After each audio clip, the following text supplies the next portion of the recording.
इस वक्त मैं हॉलैंड में मौजूद हूँ, एम्स्टरडम में।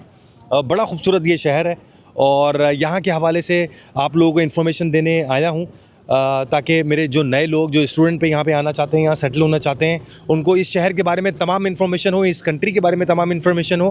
ख़ास तौर पे वो लोग जो कि अभी इमिग्रेशन सख्त होने जा रही है पुर्तगाल की, उसके बाद बहुत बड़ी तादाद में लोग जो हैं वो यहाँ से पुर्तगाल से मूव कर रहे हैं और वो आ रहे हैं एम्स्टरडम की तरफ, हॉलैंड की तरफ। तो क्या उनको इन्फॉर्मेशन दरकार हो सकती है, क्योंकि मैंने अभी देखा कि वहाँ तो सारी एजेंटी हो रही है, पुर्तगाल में कोई सही इन्फॉर्मेशन दे नहीं रहा, या इस शहर के बारे में कोई बता नहीं रहा, इस कंट्री के बारे में कोई बता नहीं रहा। मैंने रिक्वेस्ट की थी, यहाँ पर 22 साल से मुकीम है और बड़े अच्छे यूट्यूबर हैं। अभी भी अगर स्टूडेंट वीज़ा पे कोई बंदा आ जाए तो यहाँ पासपोर्ट ले सकता है, और कितने टाइम में मिल जाता है उसे पासपोर्ट? जी, शॉर्ट आंसर ये है कि यस, अगर कोई बंदा यहाँ पे आता है और वो स्टूडेंट है और बिल्कुल वो ले सकता है, लेकिन डिपेंड करता है। देखिए, यहाँ मैं हमेशा अपनी वीडियोस में ये कहता हूँ कि there is no shortcut, there is no short वे।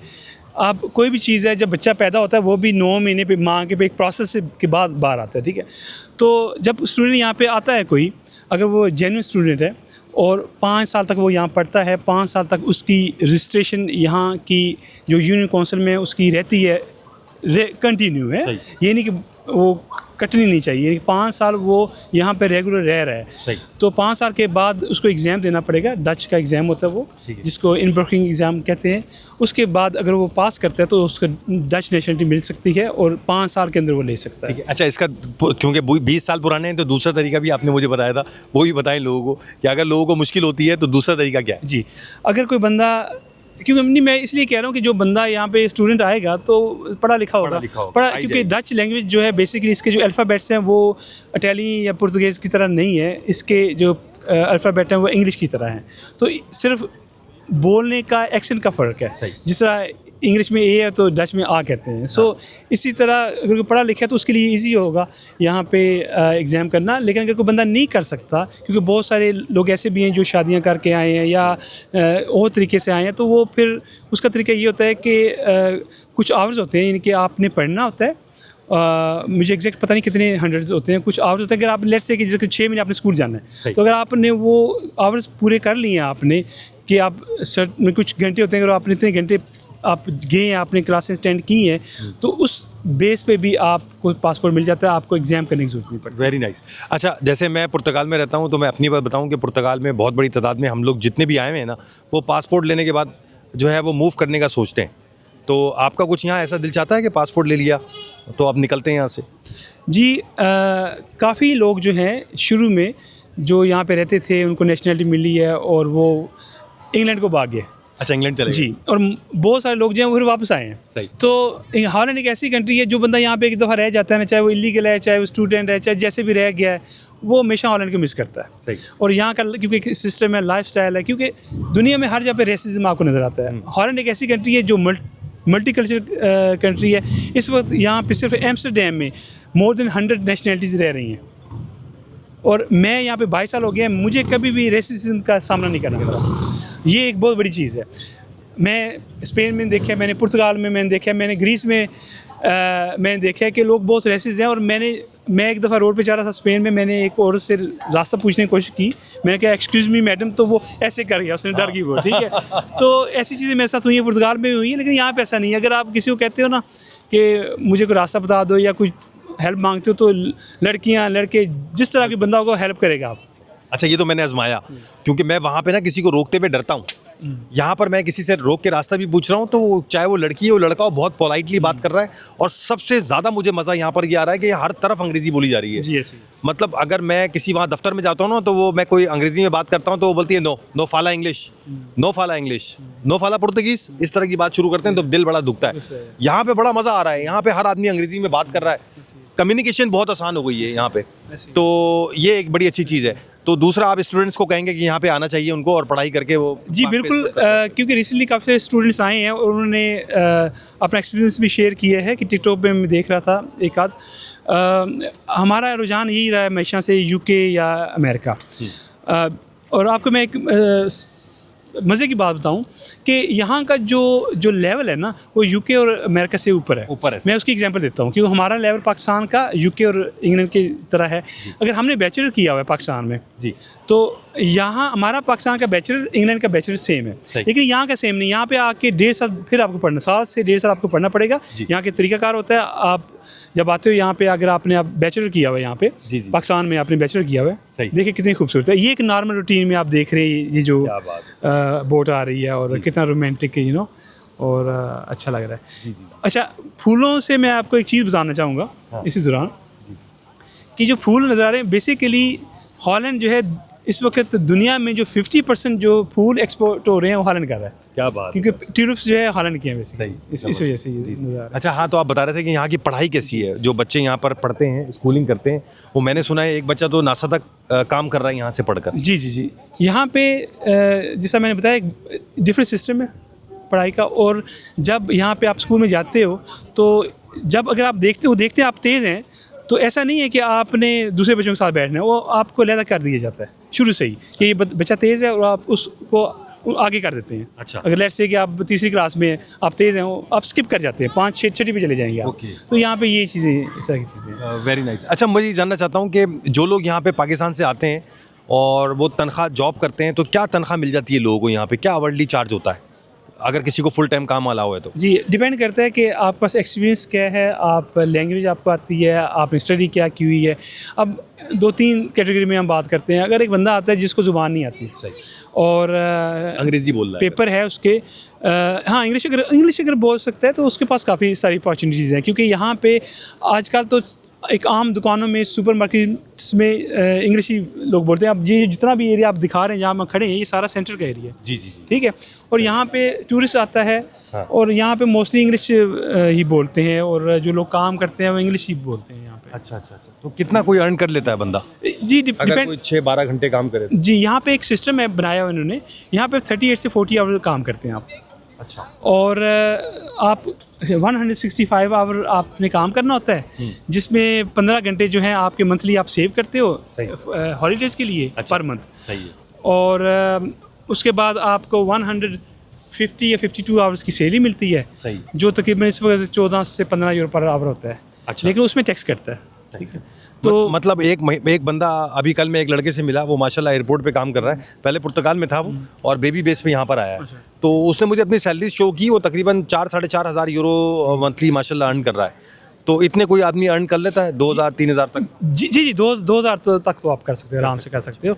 अगर जिस तरह भी रेस्टोरेंट वगैरह हैं, होटल्स हैं, लोग वहाँ पे उनको टिप मिलती है, 800-1,000 टिप मिल जाती है।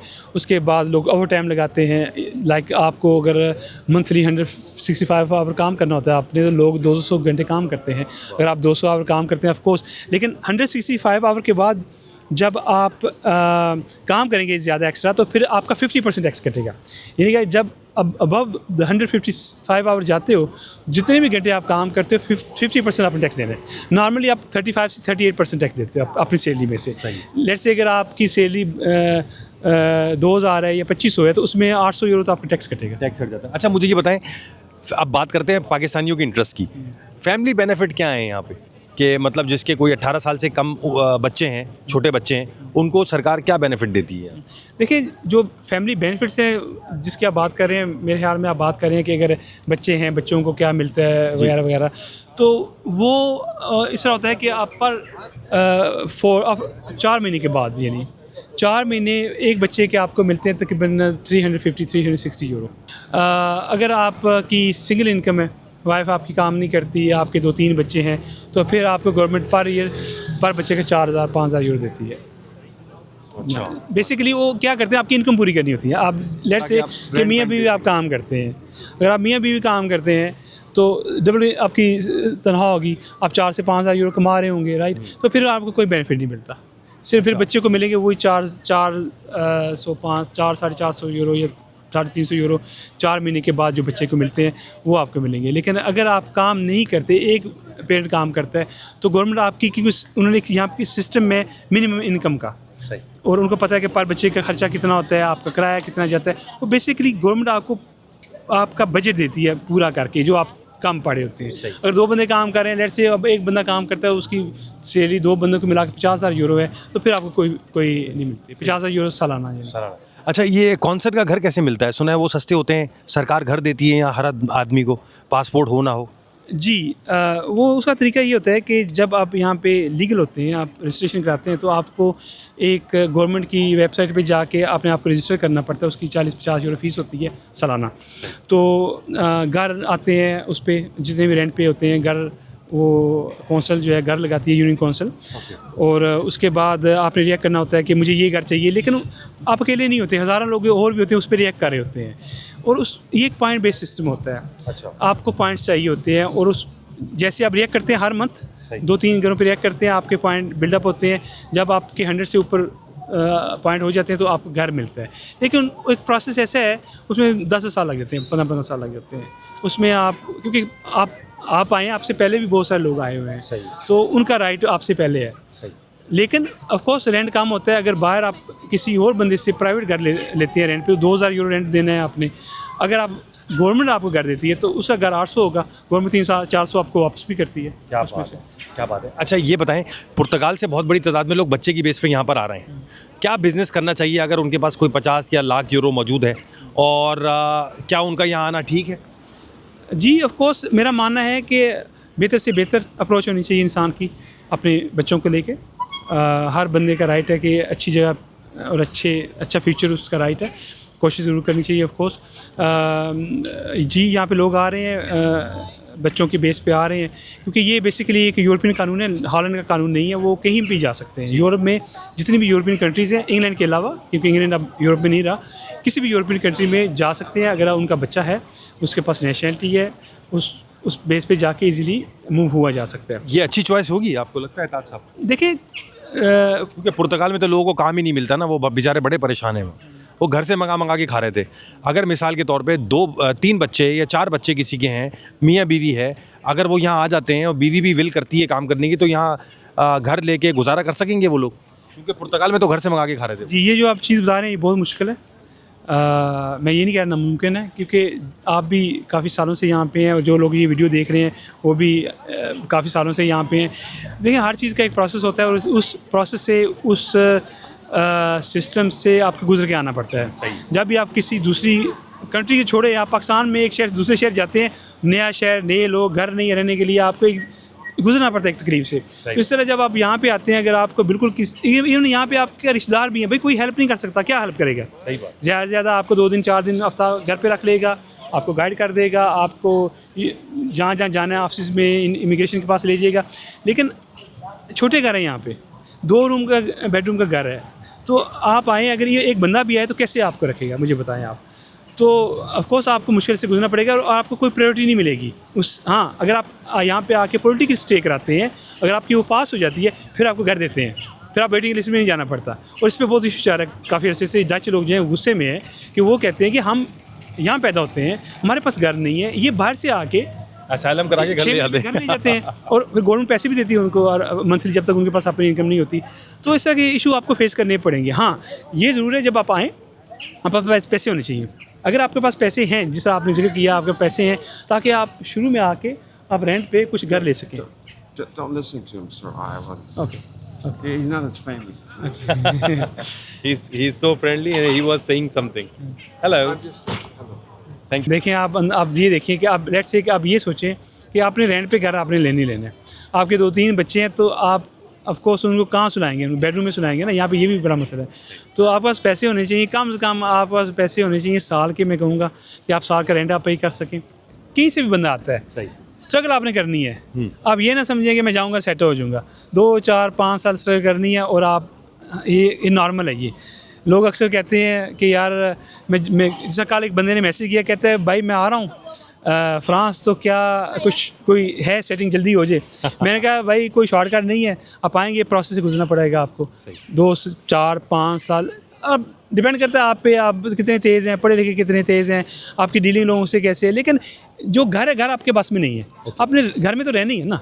या देखिए, आप अगर अकेले हैं ना, अकेले हैं तो फिर तो किसी के घर में आप रह सकते हो, लड़कों के साथ रह सकते हो। फैमिली के साथ आप आ रहे हैं तो फैमिली है, 2 बच्चे तो आपको एक प्रॉपर घर चाहिए आपको, वो ज़रा मुश्किल हो जाएगा। 20,000 यूरो बहुत है आदमी अगर बंदा ले आए यहाँ। देखिए पैसे जितने हों काम है, ठीक है, लेकिन ये है कि बंदा यहाँ आ जाए, घर रेंट पे ले ले, छोटा सा कोई स्टूडियो अपार्टमेंट ले ले, अगर आपका एक बच्चा है तो साथ काम हम ढूंढ ले, काम करना शुरू कर दे, साथ काम मिल जाता है यहाँ, है ना? काम मिल जाता है। आप काम करने वाले हों, काम बहुत मिल जाता है आपको। सही है, बहुत काम है यहाँ पे।